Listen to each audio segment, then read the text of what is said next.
अस्सलाम वालेकुम। आवाज़ आ रही है आपको मेरी? हम शुरू कर रहे हैं।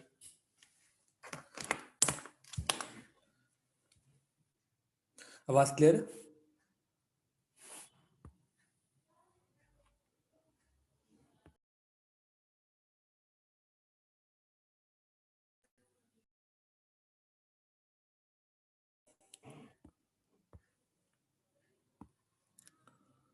ठीक है, थैंक यू।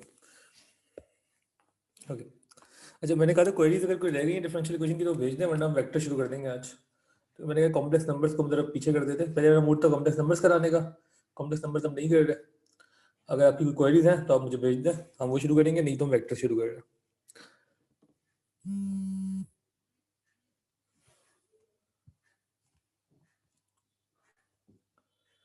ओके, कुछ क्वेश्चन आए हैं? ठीक है, वहीं से स्टार्ट करते हैं। इसकी एक सेकंड में खोल लेता हूँ उसको यहाँ पर।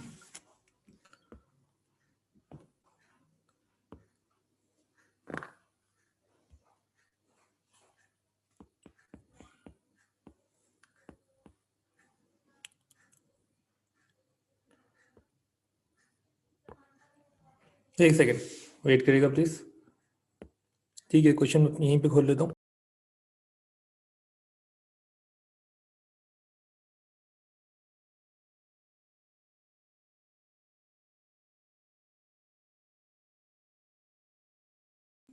ओके, तो ये क्वेश्चन जो है ये सही है, मैंने खोल लिया आपका।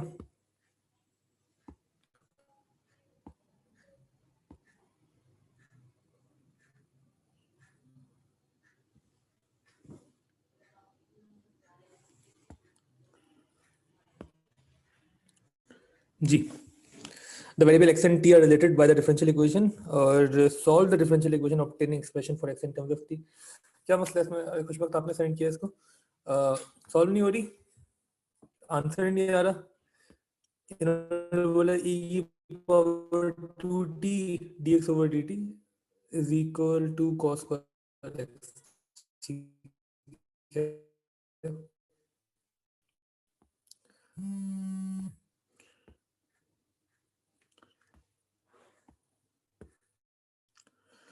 ओके।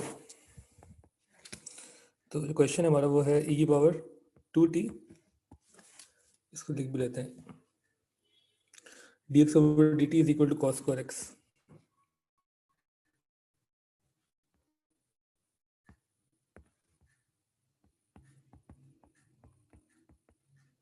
ठीक है, अच्छा तो हमें पहला स्टेप क्या करना है इसमें जो है। अच्छा, ये जो क्वेश्चन है जो उसको पहले सेट कर लें, टी पावर 2t और कॉस स्क्वायर एक्स एक तरफ कर लें। तो ये अगर हम इसको कॉस स्क्वायर एक्स को यहाँ नीचे ले आए तो ये जगह 1 over cos square X respected X is equal to 1 over e power 2t respect T. यही मसला है इसमें।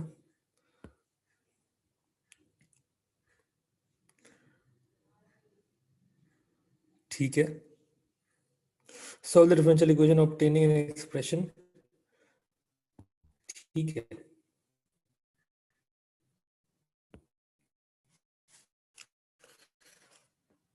क्या करें भाई, ये तो हो जाएगा। मसला इसमें है ना, कैसे इंडिकेट करें इसको। एक मिनट, चैट पे किसी ने कुछ भेजा है। ओके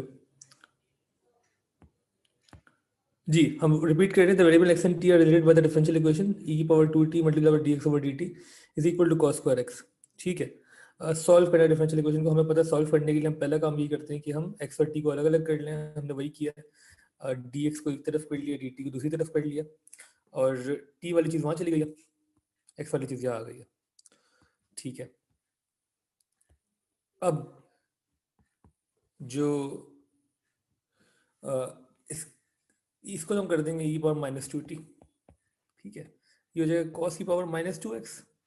नहीं ना, उससे बेहतर क्या है, 1 ओवर कॉस स्क्वायर क्या होता है, सेक्स स्क्वायर। अब आपको उसको इंटीग्रेट करना थोड़ा हो सकता है आसान लगे, क्योंकि ई पावर माइनस 2t तो मैंने कहा था कि आसान है ना, ये तो एज इट इज लिखेंगे और फिर divide by the differential of the power which is -2 plus C यहाँ आ जाएगा। इसकी इंटीग्रेशन कोई बता सकता है क्या होगी?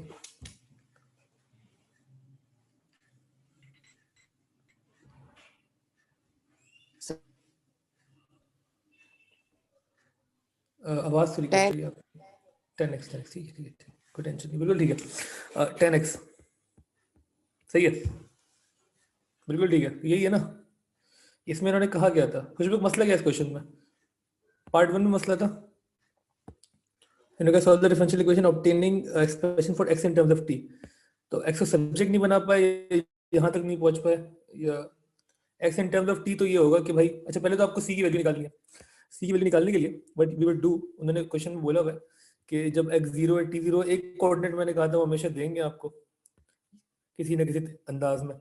तो x0 है तो t0 है, तो 10 0 should be equal to e की power 0 over -2 plus C. C की वैल्यू हो जाएगी प्लस हाफ, क्योंकि 10 0 0 होता है और e पावर 0 1 है, तो ये 1/2 0 should be equal to -1/2 plus C, और सी की वैल्यू प्लस हाफ आ गई। तो फाइनली आप ये कह देंगे कि यार 10x जो है वो इक्वल है -1/2, या तो बाहर लिखने थोड़ा बेहतर लगेगा, e पावर -2t और ये कितना था प्लस हाफ।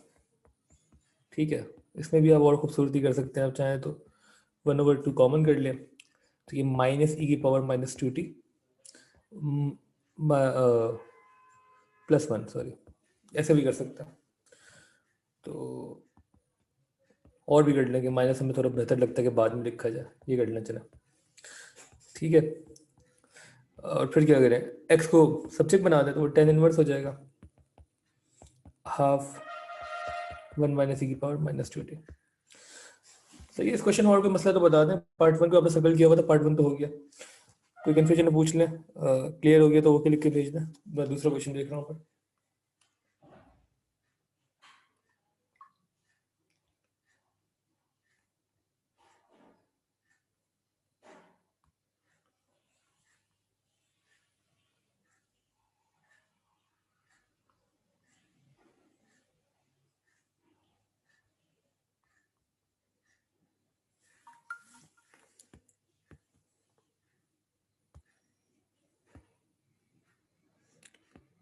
ओके ठीक है, thank you.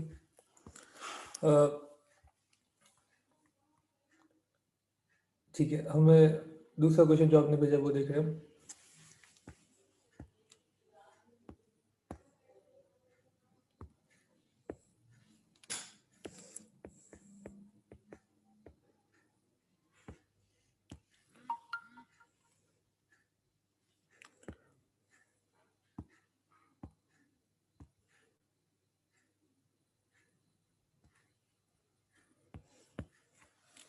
Ji 19 part 2, state the gradient of the curve at the point -1, 2 and sketch the curve.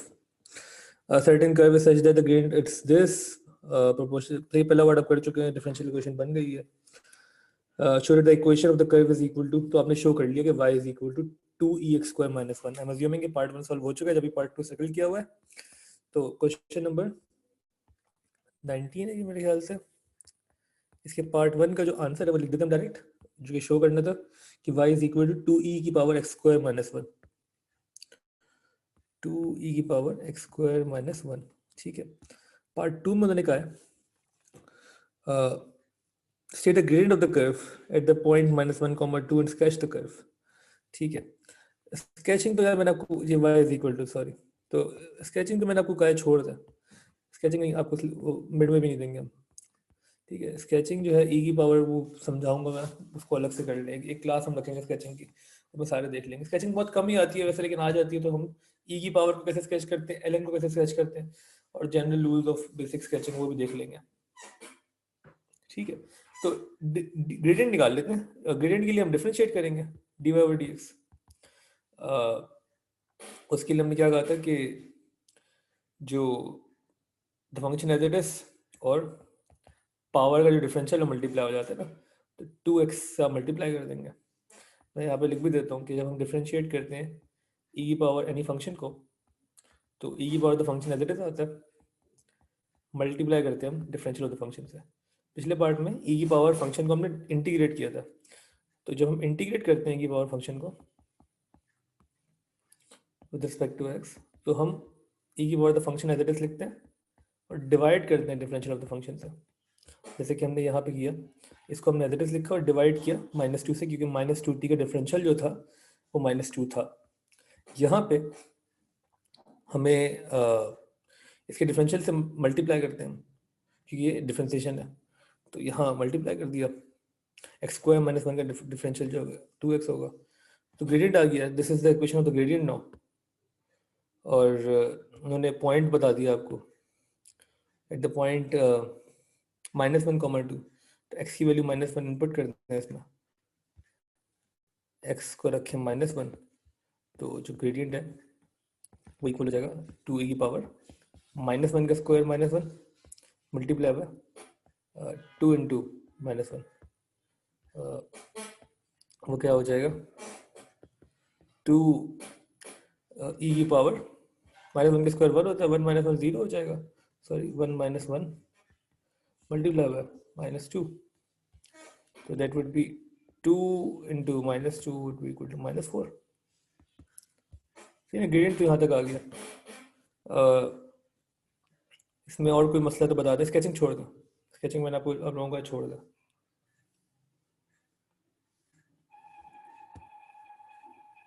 तो इस क्वेश्चन मार्क का मसला पूछ लेने दो, के बीच में हम नेक्स्ट क्वेश्चन पे मूव ऑन करेंगे।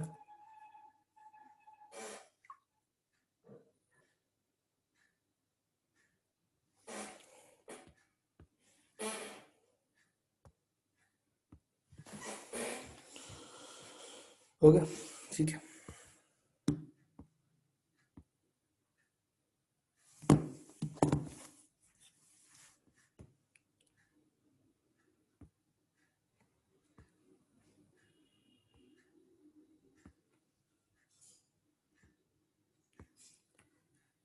अच्छा, फिर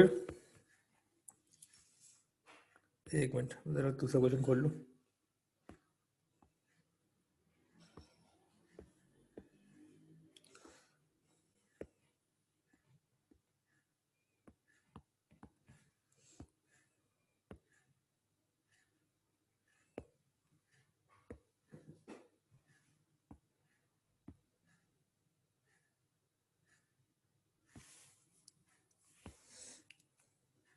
ठीक है, इसमें क्या है, ओके ये डायग्राम वाला क्वेश्चन है, क्वेश्चन नंबर 13। इसमें उन्होंने कहा in the diagram the tangent to the curve at general point P, P इन्होंने मार्क किया हुआ ऊपर, ठीक है, with the coordinates x, y meet the x axis at t, ठीक है। The point n on the x-axis is such that Pn is perpendicular to the x-axis. Pn जो है perpendicular x-axis है, ठीक है, 90 डिग्री एंगल बन रहा है। फिर वो क्या कह रहे हैं, the curve is such that for the values of x in the interval 0 x is between 0 to pi over 2, the area of the triangle PTN का जो triangle है is equal to tan x. Area of the triangle is equal to tan x, ठीक है, where x is in radians, ठीक है। बहुत सारी बातें कर दी इन्होंने। Using the fact that the gradient of the curve at P, जब ग्रेडियंट ऑफ द कर्व उनको पता है कि पी पे क्या होगा, Pn ओवर Tn, ठीक है, show that dy over dx is equal to this.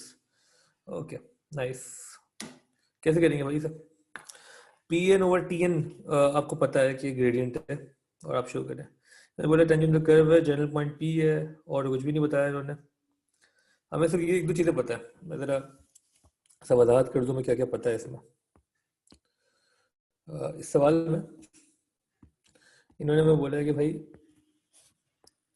Area of triangle PTN is equal to 10x, ठीक है। एरिया ऑफ ट्राइंगल PTN जो है वो 10x है, ठीक है। अच्छा, एरिया ऑफ ट्राइंगल अगर हम खुद निकालते तो हम half into base into height करते, half into base into height. Base होती है हमारी TN और हाइट होती है PN और TN, ठीक है। तो आंसर आता है 10x।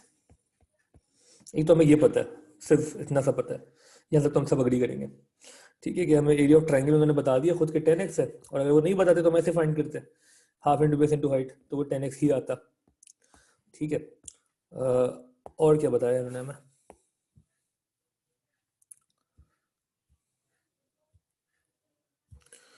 इन्होंने ये बताया हमें कि ग्रेडियंट ऑफ द कर्व आप यूज करें कि जो है, अच्छा पी के कोऑर्डिनेट्स बताएं एक्स कॉमा वाई, पी के कोऑर्डिनेट्स बताया हमें एक्स कॉमा वाई, तो ठीक है, मतलब कि हमें जो वाई पी की लेंथ भी पता है और टी के कोऑर्डिनेट्स पता है, बट टी के नहीं पता टी। ठीक है, and the point N the X axis and the P N X perpendicular X comma Y की वजह से मैं एक चीज ये पता है कि D Y over D X जो है,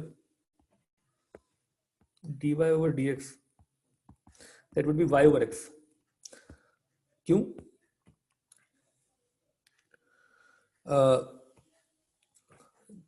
देखिए होता क्या है बेसिकली, और उन्होंने खुद आपको बोला भी इसको यूज करना है। इन्होंने कहा है कि using the fact that the gradient of the curve at P is P N over T N. सही है ना? इन्होंने कहा है कि using the fact that the gradient of the curve at P, P पे जो ग्रेडियंट है इनका कर्व का, क्योंकि टेंजेंट है ना, तो जो कर्व का ग्रेडियंट है वही लाइन का ग्रेडियंट है, और लाइन का ग्रेडियंट है P N over T N. तो इसको हम लिख सकते हैं वाई ओवर एक्स, नहीं वाई ओवर एक्स नहीं लिखेंगे, P N over T N करते हैं पहले। अब क्या करें भाई, कैसे करेंगे ये सवाल? अच्छा सवाल है, मुश्किल सवाल है, कैसे करेंगे? किसी ने किया ये सवाल? किसी सर को मैंने ये कर, सवाल? क्या बात है, और किसी को हुआ? एनीवन? इसको हम वापस देख लेते हैं। इन्होंने कहा क्या है, given the fact the gradient of the curve is this, show करें कि dy ओवर dx जो है वो half y square cot x है। इसमें सबसे इंपॉर्टेंट ये है कि हम पहले अपनी dy ओवर dx की इक्वेशन बनाएं, और फिर हम ये करें कि इस चीज को किसी तरह यूज करें, ये जो इन्फॉर्मेशन अवेलेबल है। Sir half Y into P N करेंगे इक्वल्स ये जो पी एन की इक्वल्स 10x, फिर पी एन की वैल्यू सब्स्टिट्यूट कर देंगे। अच्छा ठीक है, तो साद साद नाम है ना आपका? नहीं साद है ना? नहीं, सलमान, सलमान सॉरी, सलमान ये कह रहे हैं कि आप पी एन की वैल्यू सब्स्टिट्यूट करें। वो कह रहे हैं टी एन की जगह लिख दें, टी एन जो है, मुझे सिर्फ ये बताएं यार, मैं लिखा नहीं यार, मैं इसकी डायग्राम बना लेता हूँ, एक रफ स्केच बना लेते हैं ताकि हमें बेसिकली बार बार वापस ना जाना पड़े। तो इन्होंने जो स्केच दिया है वो इस तरीके से है कुछ,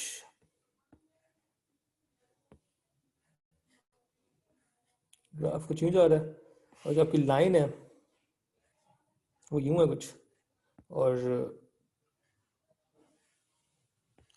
पी जो है वो एक इंटरसेक्शन पॉइंट है इनका, एन नीचे है ना, ठीक है, यहाँ तक है बेसिकली।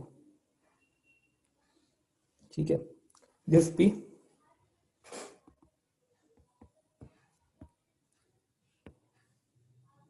एन और टी।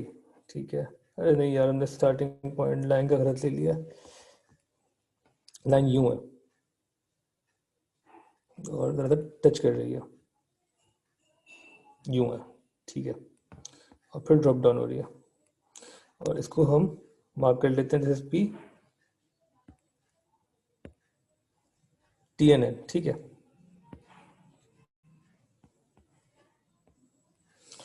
अच्छा, और ये 90 डिग्री ये भी बताया मैं, और कुछ ज़रूरत है इसमें से पता करने की वो भी देख लें। अच्छा, ये पी को बोला एक्स कमा वाई है, पी के कोऑर्डिनेट जो है वो एक्स कमा वाई है, और हमें बस इतनी सी डायग्राम है, वापस जाने की मेरे ख्याल से खास ज़रूरत नहीं है। अच्छा, इसका एक्स एक्स कमा वाई का मतलब क्या है? एक्स कमा वाई का मतलब है कि एन पे जो वैल्यू है, ये वैल्यू जीरो से लेके यहाँ तक, दिस इज एक्स, और ये जो हाइट है ये वाई है। ठीक है, अच्छा उन्होंने एक चीज़ और बोली है आपको कि आप, हमें ये भी पता है कि जो कर्व का ग्रेडियंट है और लाइन का ग्रेडियंट जो है ये सेम होंगे इस पॉइंट पे पी पे। ठीक है, तो कर्व की ही इक्वेशन हमने बाद में बनानी है, जो वो उन्होंने शो भी किया कि आप बना के दिखाएं। अच्छा, पी पे अगर हम देखें तो कर्व, अगर हम ग्रेडियंट निकालना है at point P for example, point P पे अगर हमें ग्रेडियंट निकालना है इस लाइन का, तो वो उन्होंने बता दिया कि आपको पता होना चाहिए ग्रेडियंट जो है P N divide by T N है। ठीक है, दिस हाइट ओवर दिस। यार ये, अच्छा ये इसी में मुझे एक जो समझ में मसला हो रहा है इस चीज़ में, क्योंकि चीज स्टार्ट्स थोड़ा सा आगे से ना। हम अगर वो करते हैं, ये फॉर एग्जांपल 10 होता, तो हम ग्रेडियंट के लिए ये 5 होता फॉर एग्जांपल, तो 5/10 करते हैं या 5/8 करते हैं, ये चीज़ समझ में आ रही है मैं क्या कह रहा हूँ। अगर टी एन 8 है फॉर एग्जांपल और ओ एन जो है वो 10 है, तो अगर हम 5/8 करते हैं हमें क्या मिलता? सुन रहे हैं आप लोग? डिस्कशन इंपॉर्टेंट है, this is how we approach questions, समझना थोड़ा जरूरी होता है। अच्छा हाँ, एग्जाम में ऐसा कुछ आ जाए तो इतना नहीं कर सकते हम एग्जाम में अगर ये क्वेश्चन आ जाता ना इस तरीके के, जो कि कभी बहुत आ जाते हैं कभी कभार, तो इतनी कहानी नहीं करेंगे हम उस वक्त। हम बेहतर ये होगा कि भाई हम यहाँ से शुरू करें पार्ट 2 से। ठीक है, पार्ट 1 में जो कर सके वो कर लें और अल्लाह से दुआ करेंगे हम आंसर तक पहुंच जाए। पार्ट 2 तो आप कर लेंगे। ठीक है, एग्जाम में अगर ऐसे क्वेश्चन आ गए बड़ा मसला है, सोचना पड़ता है। खैर हम कोशिश करते हैं, डी बाई डी एन जो P N over T N के बराबर है, तो यहाँ से जिस तरह के इन्होंने कहा कि आप कुछ सब्स्टिट्यूशन कर लें, तो हम ये कर सकते हैं कि तीन में एक चीज़ और पता होनी चाहिए ना जो नहीं पता, वो क्या है? एक चीज़ और पता होनी चाहिए, या कुछ ना कुछ तो और लिखा है।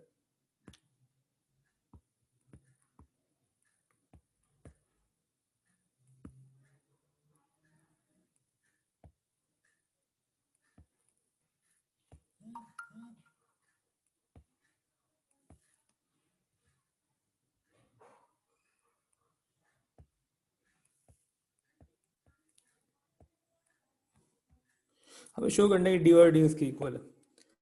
अच्छा, तो हमें पी एन और टी एन की जगह कुछ चीज़ें लिखनी है। अच्छा, in terms of Y. Okay ठीक है, हमें एक चीज़ पता है, हाँ जो मुझे समझ में आ गई। ठीक है, जो हम भूल रहे थे, यस, पी एन की वैल्यू पता है हमें। पी एन की को बता सकते पी एन की वैल्यू क्या है? इस क्वेश्चन को देख के क्या है पी एन की value? What is the value of P N? Y Y. Yes, P N sir. की वैल्यू हमें पता है वाई, अब वो हम सब्स्टिट्यूट कर सकते हैं। बिल्कुल, पी एन की वैल्यू वाई है, तो हम अब हो जाएगा ये इंशाल्लाह। ये हो जाएगा half into T N into Y should be equal to 10x। ये कहानी हमें समझ में आ गई है, और जब ये समझ में आ गई तो फिर हम आगे कर सकते हैं। ये देखें ना, ये छोटी सी चीज़ आपको रोक सकती है। अब आप टी एन को सब्स्टिट्यूट करें, that would be equal to 2 10x over Y, that is the subject. T N आपके पास सब्जेक्ट बन गया, in terms of Y and X आ गई ये चीज़ है। ठीक है, अब जो आपका मेन था उन्होंने बोला था आप इसको यूज़ करें, तो D Y over D X उन्होंने बोला कि आपको पता है कि P N over T N है। ठीक है, पी एन जो है वो आपको ऑलरेडी पता है कि that is equal to y divide by ये पूरा आ जाएगा 2 10x Y, sorry 2 10x upon Y. ये हो जाएगा आपके पास D Y by D x की इक्वेशन। ठीक है, और इसका बेसिकली मतलब है कि y divide by 2 10x over y, तो that would be D Y by D x would be equal to y multiply by y upon 2 10x। तो इसको हम स्टेप बाय स्टेप ही करेंगे, तो D Y by D x की जो final value आएगी वो आएगी वाई स्क्वायर अपॉन 2 10x। ठीक है, इस फॉर्म में चाहिए था, उन्होंने कुछ और बोला हुआ है। उन्होंने क्या शो करने का है? अच्छा, वो कॉर्टेक्स कर दिया उसको। ठीक है, तो वाई स्क्वायर अपॉन 2 10x है, तो 10 को ऊपर ले जाए आप, तो D Y by D x would finally be equal to y square cot x upon 2। Yes, this is your final answer. ये शो करना था। यार शो करने वाले जितने भी क्वेश्चन होते हैं ना, उसमें हो जाता है कि कभी कभार कुछ चीज़ें क्लिक नहीं करती, कोई टेंशन की बात नहीं है, दिस हैपेंस। अब इसमें टाइम लगाना है या नहीं लगाना ये आपका फैसला होगा एग्जाम के दौरान। ठीक है, मेरी रिकमेंडेशन हमेशा ये होती है कि आप थोड़ा बहुत करें, नहीं हो रहा समझ में आप आगे करें, आप पार्ट 2 सॉल्व कर सकते हैं, वो करें, फिर अगर टाइम मिल जाए और इस तरीके से क्लिक कर जैसे अभी हमें किया तो आप सॉल्व कर लें, नहीं भी किया तो 1-2 मार्क को हम सेक्रीफाइस कर सकते हैं बाकी सारे एग्जाम के लिए। इसके ऊपर हम आधा घंटा लगा दें तो बड़ा मसला हो जाएगा एग्जाम में। क्लियर है यहाँ तक? तो ओके लिख के भेज दें, कोई कन्फ्यूजन है पूछ लें।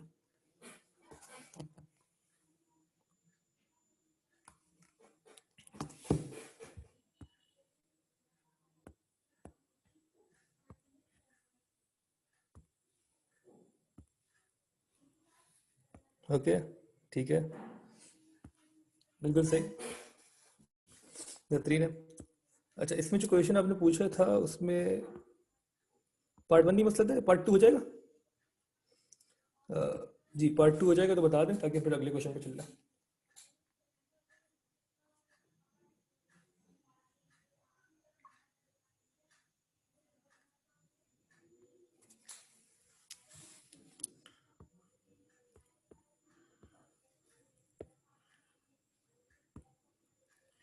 हो गया दिन,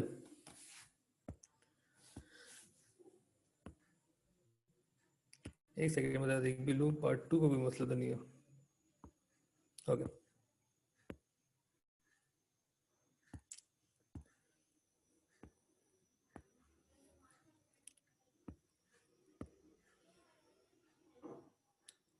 क्वेश्चन नंबर 20 भेजा किसी ने, ठीक है। The variable x and theta are related by the differential equation this. Solve the differential equation obtaining expression for x in terms of theta. Simplify your answer as far as possible. आप देख रहे हैं differential equation में कितनी सारी चीजें आप कर चुके हैं अभी तक, अगर आपने जरा सा रियलाइज किया तो पार्शियल फ्रैक्शन से लेके ट्रिग्नोमेट्री तक सब कुछ टेस्ट हो चुका है आपका। इसलिए मैं इसकी क्वेरी बार बार पूछा जा रहा हूँ क्योंकि इसमें बहुत सारी चीज़ें और मुझे पता है क्वेरीज आ सकती हैं और अल्हम्दुलिल्लाह हमने बहुत सारी सॉल्व की भी है यहाँ पे। कल से इंशाल्लाह हम कोशिश करेंगे कि हम नया चैप्टर शुरू करें, दैट वुड बी वेक्टर्स। अच्छा, कॉम्प्लेक्स नंबर्स को हमने होल्ड दे दिया, वो हम मिड के बाद देखेंगे। वेक्टर आसान टॉपिक है यार, वेक्टर ना मिड में नहीं दे रहा मैं, लेकिन वेक्टर खत्म कर देंगे 3 दिन में, वेक्टर है इतना छोटा, तो फिर हमारे पास सिर्फ कॉम्प्लेक्स नंबर रह जाएगा और आप जो है ईयरली पार्टिसिपेट करने के लायक हो जाएंगे। आप मतलब ईयरली स्टार्ट कर सकते हैं, आफ्टर मिड्स प्रैक्टिस कर सकते हैं, सिर्फ कॉम्प्लेक्स नंबर को छोड़ दें, वो 8-10 मार्क का सवाल होगा, वो छोड़ दें आप।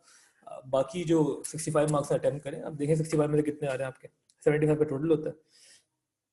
कॉम्प्लेक्स नंबर के लिए वेट करें, वापस मिलेंगे दोबारा हम फिर करेंगे इसको। Sine 2 theta dx over d theta किसके इक्वल है? x plus 1 cos 2 theta. Okay यार ये भी मसला शुरू हो गया, x प्लस 1 cos 2 थीटा। इसको हम थोड़ा सा, ठीक है मैं तो थोड़ा सा बता देता हूँ कितना कर सकते हैं इसको, ताकि जहाँ से आप आगे कर ले, ऐसा ही था कुछ।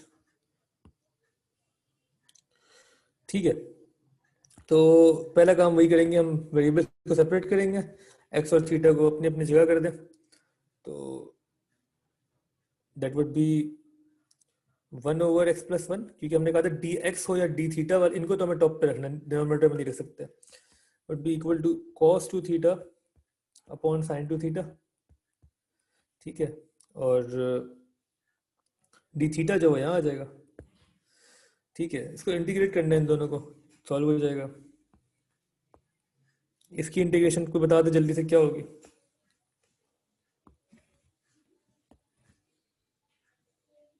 जल्दी सब आनी चाहिए, सबको आनी चाहिए इस वक्त। 1 ओवर x प्लस 1 की इंटीग्रेशन क्या होगी? आवाज खराब हो रही, समझ में नहीं आई। ln x plus 1।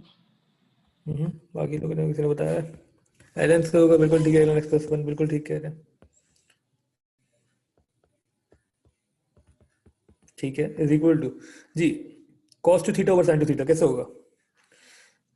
ये भी वही है यार, इसका डिफरेंशियल क्या है sin 2 थीटा का? cos 2 थीटा, मतलब इसको आप cos ओवर sin को कॉट कर देंगे तो और टेंशन में आ जाएंगे।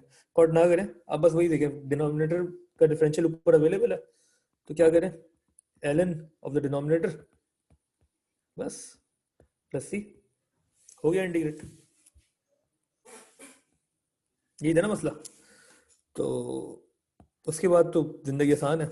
उन्होंने क्या कहा, थीटा को रखें पाई ओवर 12, एक्स को रखें 0, सी की वैल्यू निकालें, सिंप्लीफाई करें, सब्जेक्ट बनाएं। सर 2 थीटा है तो डिवाइड बाय 2 नहीं कर सकते?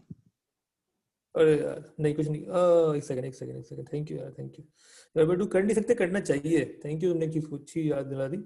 इसका डिफरेंशियल क्या होता है भाई साइन टू थीटा का? मैं लिख देता हूँ साइड पे, differential of sine two theta.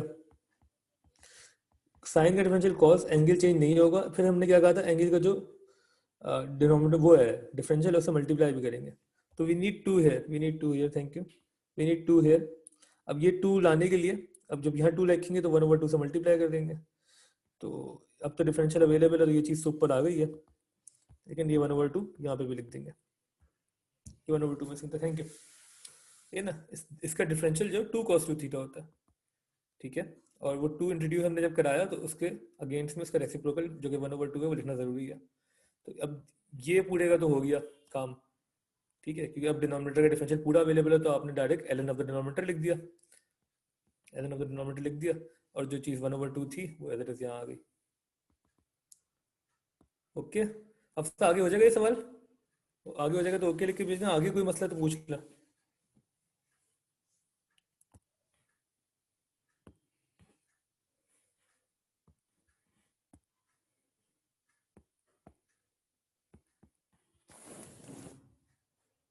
Negative sign, negative sign का क्या मसला है इसमें? नेगेटिव साइन नहीं, साइन का डिफरेंशियल तो पॉजिटिव कॉस होता है, कॉस साइन का इंटीग्रल में नेगेटिव आता है ना, नेगेटिव तो नहीं आएगा, आएगा क्या? नहीं, नेगेटिव तो नहीं आएगा, ठीक है ना। डिफरेंशिएशन ऑफ साइन जो है वो पॉजिटिव कॉज होती है ना, इंटीग्रेशन साइन जो है वो नेगेटिव कॉज होती है।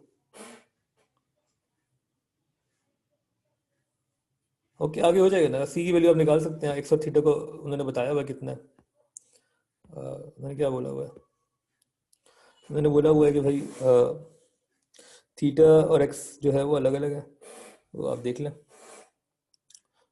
एक्स की वैल्यू 0 है, थीटा की π/2 है, इनको इनपुट करें, सी की वैल्यू निकालें, सॉल्व कर लें, ओके हो जाएगा, ठीक है। फिर और कोई क्वेरी तो वो भी भेज दें भाई, आखिरी के जो कुछ लम्हात हैं वो भी हम देख लें।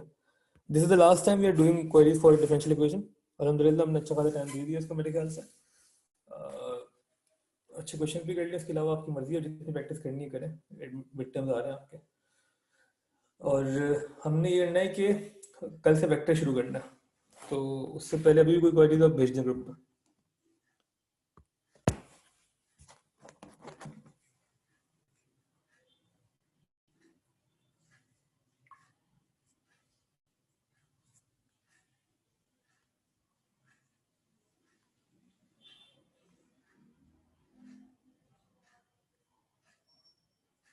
जी ठीक है, तो ये मतलब क्लास यहीं पे एंड कर रहे हैं, अगर किसी को कोई मसला है तो फिर आप मुझे इंडिविजुअली बोलते हैं। रुक जाओ, एक मैसेज आ गया भाई, आ गया मैसेज, आ गया, हो गया, देख लेते हैं इसको पहले।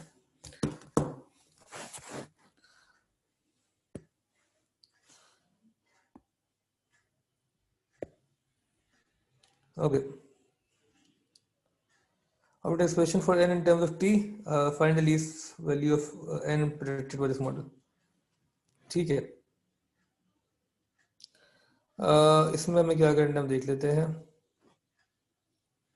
लास्ट क्वेश्चन है part 3, n in terms of t। अच्छा एक सेकेंड, कहाँ तक किया हुआ आपने?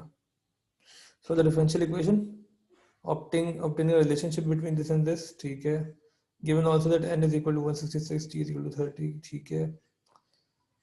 मुझे find the least value, ठीक है। मुझे पता है आखिरी आंसर क्या आया था इसका, आपका पार्ट 1 का आंसर क्या था, उसको उसका ही पिक्चर भेज दें ग्रुप पर, ठीक है, उसको यूज करेंगे हम। इस पार्ट 3 के लिए हमें पार्ट 1 का आंसर चाहिए।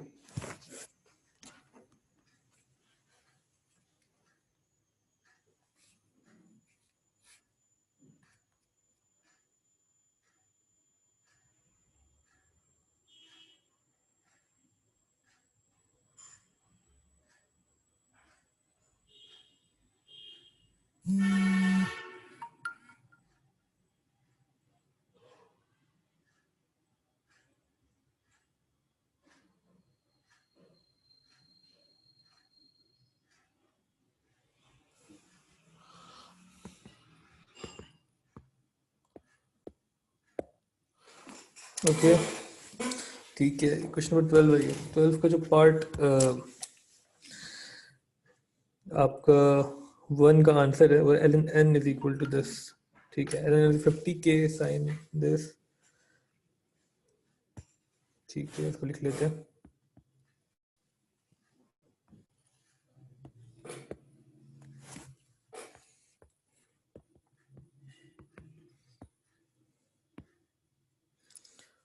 फिफ्टी के sign 0.02t। Sir screen share नहीं हो रही आपकी। नहीं हो रही, okay sorry sorry sorry.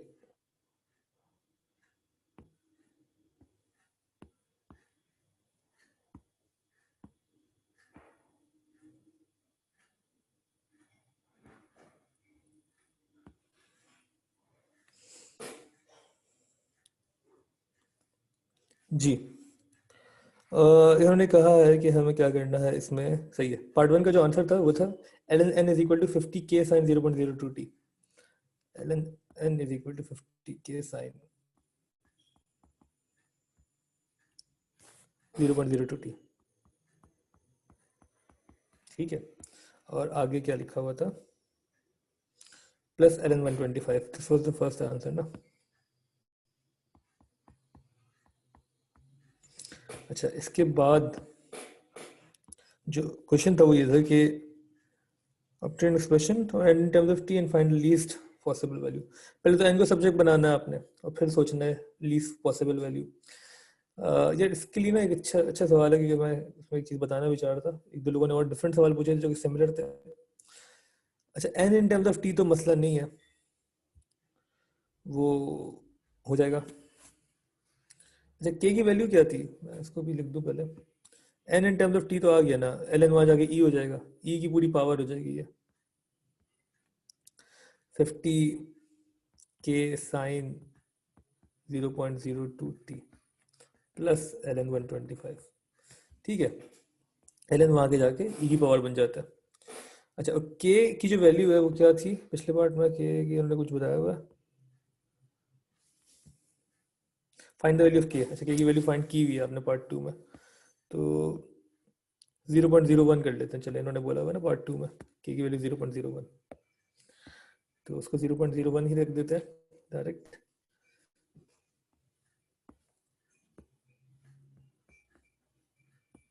Sir ln 125 को 125 लिख सकते हैं सिर्फ। नहीं, क्यों, वो तो तब लिख सकते हैं, मैं बताता हूँ कब लिख सकते हैं, रुको,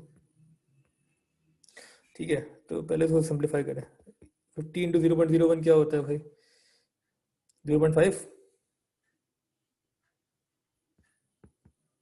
साइन 0.02t प्लस ln 125। अच्छा देखिए होता क्या, ये ना इम्पोर्टेंट है अभी जो मैं बोलने वाला हूँ। देखो इन्होंने क्या बोला है इस क्वेश्चन में, मैं क्वेश्चन दिखा दूँ फिर से। इन्होंने बोला है कि find the least value of n, least value, जब भी किसी की भी लीस्ट वैल्यू या मैक्सिमम वैल्यू, मिनिमम या मैक्सिमम वैल्यू की बात होगी किसी की भी, सही है, इसकी एग्जांपल मैंने क्लास में भी कराई थी, आपको एक बताया था ना। कोई भी चीज मैक्सिमम या मिनिमम होती है ना, कोई भी चीज स्टेशनरी होती है, स्टेशनरी का मतलब हमारे लिए यही है मैक्सिमम या मिनिमम, कोई भी चीज मैक्सिमम या मिनिमम होती है तो उसका डिफरेंशियल जीरो होता है, ये बात याद रखें। कोई भी चीज मैक्सिमम या मिनिमम होती है उसका डिफरेंशियल जीरो होता है। उसका रीजन मैं आपको बता देता हूँ, आपको पता ही है वैसे, आपने एएस में किया है होपफुली थोड़ा सा। फॉर एग्जाम्पल ये ग्राफ है इसका n का, और n in terms of t निकाला हुआ आपने, ठीक है। अब ये भी हो सकता है या ग्राफ जो है वो आगे जाके चेंज हो जाए, तो अब इसकी मैक्सिमम वैल्यू जो है वो यहाँ पे आएगी। अब मैक्सिमम वैल्यू का ग्रेडियंट निकालें तो वो पैरेलल होगा एक्स एक्सिस से, वो टेंजेंट जो बनेगा वो पैरेलल होगा एक्स एक्सिस से, तो उसका ग्रेडियंट हमेशा जीरो होगा उस पॉइंट में। मतलब ये dy ओवर dx तो नहीं होगा, ये होगा dn ओवर dt, सर आपकी ठीक है। बैटरी 1% है। Okay shit. अच्छा यार, ये जो, तो बेसिकली करना है क्या, लास्ट चीज सुन लो खुद कर लेना, इसको dn ओवर dt करो और इक्वल टू जीरो करो और उसको t की वैल्यू निकाल लो, डिफरेंशिएट करके जीरो करना, t वैल्यू निकालो, नहीं समझ में आया मुझे बताना। बैटरी खत्म हो गई है, मैं खत्म कर रहा हूँ क्लास, ठीक है। बस आपको याद रहे कोई भी चीज मैक्सिमम या मिनिमम होगी उसका ग्रेडियंट जीरो होगा, तो डिफरेंशिएट करें, इक्वल टू जीरो करें, टी की वैल्यू निकालें। नहीं समझ में आए फिर तो मुझे दोबारा बताएगा, बता दूंगा, ठीक है। मैं यहीं पे क्लास खत्म कर रहा हूँ, अल्लाह हाफिज़।